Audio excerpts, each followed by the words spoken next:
Hey there, my favorite flock.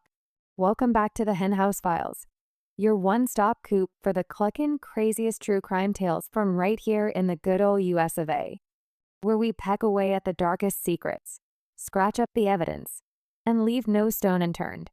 Or should I say, no coop unturned. Before we dive beak first into today's extraordinary case, I gotta ruffle a few feathers with a quick apology. I'm so sorry I've been MIA for the last 3 weeks. No new episodes, no updates, nada. Your favorite hen has been traveling non-stop for work, cooped up in airports, hotels, and back-to-back meetings that had me running around like a chicken with its head cut off. It was utterly egg-housing, but I'm finally back in the nest, feathers fluffed, and ready to lay down one of the most bizarre and chilling farmyard nightmares you've ever heard. Thanks for sticking with me, flock. Your patience means the world. Now, let's get to it. This one takes us out to the sun-baked desert of Pima County, Arizona, in the late 1920s. It's the tail end of the roaring 20s, but life on a remote chicken ranch near Tucson was anything but glamorous. Picture dusty corrals, clucking hens scratching in the dirt, a modest ranch house, and an elderly owner trying to keep it all running. That owner was Andrew Mathis, sometimes spelled Mathis or Mathis, a cranky, tight-fisted 65-year-old chicken rancher who lived alone on his property with his livestock, cows, chickens, ducks, and whatever else he could manage on the arid land. Mathis wasn't exactly warm and fuzzy. He was known for being demanding and argumentative, the kind of boss who made life difficult for anyone working under him. Enter Eva Dugan. Born around 1878, Eva had lived a colorful, hard-knock life before landing in Arizona. She'd been a cabaret entertainer in Alaska, where she picked up the nickname Claw-Fingered Kitty due to some distinctive hand features or perhaps a tough persona. Bounced around, had grown children, and eventually made her way south. In late 1926 or early 1927, she took a job as Mathis's live-in housekeeper on the chicken ranch. Her duties included managing the household, caring for the poultry, and helping with the day-to-day operations. At first, things seemed workable. Eva later claimed the two even had a weekly intimate arrangement, with her paying him 50 cents per encounter as part of the deal on the isolated ranch. But the relationship quickly soured into constant bickering. Mathis was difficult, and after just a few weeks, reports vary from a couple of weeks to about a month, he fired her and told her to leave by morning. What happened next turned this dusty chicken ranch into a crime scene that would shock Arizona and lead to one of the most infamous botched executions in U.S. history. On or around January 14, 1927, some accounts say January 27, Andrew Mathis vanished. So did some of his belongings, including cash, and notably his Dodge Coupe automobile. Eva Dugan didn't stick around either. She was seen attempting to sell off some of Mathis's livestock, a cow and some chickens, before taking off in his car with a mysterious young drifter known only as Jack, described as a 17-year-old or so. The pair headed east, eventually making their way toward Kansas City and beyond. Eva was later arrested in White Plains, New York, after she was caught trying to sell the stolen car. She served time for the auto theft and even signed some documents using a variation of Mathis's name, which raised red flags. Meanwhile, back on the ranch, months passed with no sign of the old chicken rancher. Then, in December 1927, nearly 11 months after the disappearance, a hunter or machinist named J.F. Nash was out on the property and chose a random spot to drive a tent stake into the ground. That single strike hit something suspicious. Digging revealed a shallow grave containing the badly decomposed remains of Andrew Mathis. He had been brutally killed with an axe, struck multiple times, including blows that suggested a vicious attack.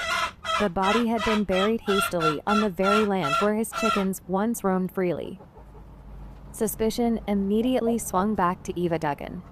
She was extradited from New York to Arizona and charged with first-degree murder. The case against her was built largely on circumstantial evidence. Her sudden departure with Mathis's car and possessions, her attempts to sell his livestock right after he vanished, the timing of the firing and disappearance, and her presence on the ranch as the last known person with him. There was also testimony about ongoing arguments and tension between the housekeeper and the rancher. Prosecutors painted Eva as a schemer who killed Mathis for financial gain, to steal his property, cash, and vehicle. Eva's defense told a different story. She admitted to the rocky relationship, but claimed Mathis had eaten some rotten meat, a rabbit with boils, and gotten sick. She insisted the death wasn't murder, or at least not by her hand alone. She pointed the finger at the mysterious Jack, saying he was involved in a struggle that led to Mathis's death, perhaps accidentally, and that they had disposed of the body together before fleeing.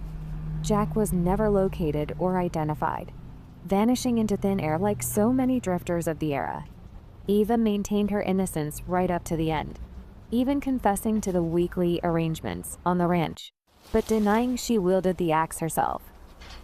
The trial was relatively short and sensational. In 1928, a jury convicted Eva Dugan of first-degree murder based on the weight of the circumstantial proof. She was sentenced to death by hanging, the standard method in Arizona at the time. Eva was defiant throughout, famously telling the court something along the lines of, "Well, I'll die with my boots on and in full health." She became the first woman ever sentenced to death in Arizona's history for murder. Her appeals delayed the execution. Originally set for 1928, it was pushed back, and the Arizona Supreme Court eventually affirmed the conviction. The date was reset for February 21, 1930, at the Arizona State Prison in Florence. That morning, a crowd gathered to witness the hanging. Eva, then about 52 years old, walked calmly to the gallows. The trapdoor was sprung at 5:02 a.m. But what happened next was horrific and unforgettable. As Eva dropped, the noose tightened with such force that it completely decapitated her. Her head was severed from her body, which fell to the floor below in a gruesome spectacle. The prison physician pronounced her dead immediately, but the botched execution sent shockwaves across the state and the nation. It was so disturbing that Arizona soon abandoned hanging as a method of execution in favor of the gas chamber. Eva Dugan remains the only woman ever legally executed by the state of Arizona, and the last person executed there by hanging. To this day, questions linger about the case. Was Eva truly guilty, or was the mysterious Jack the real killer who got away scot-free while she took the fall? The evidence was thin on direct proof. No eyewitnesses to the axe attack. No confession from Eva admitting she swung the fatal blows.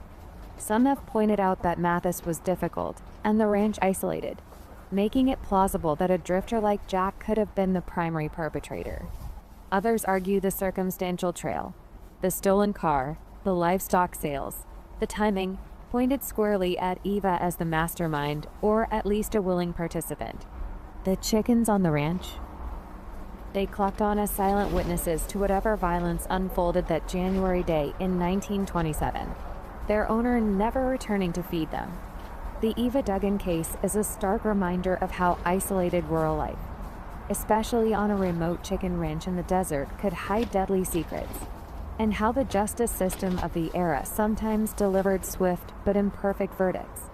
It's a story of a hard-living woman, a cranky rancher, an axe, a shallow grave, and a hanging that literally lost its head. And that, my friends, is the true story of the murder at the Arizona Chicken Ranch. A case so foul it changed the way an entire state carried out executions.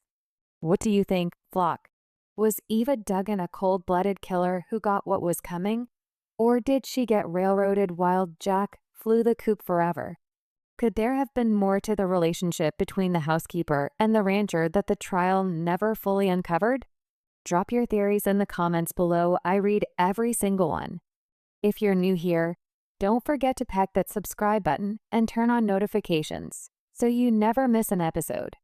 Smash the like button if you want more farmyard nightmares like this one, and share with a fellow true crime fan who needs to hear this.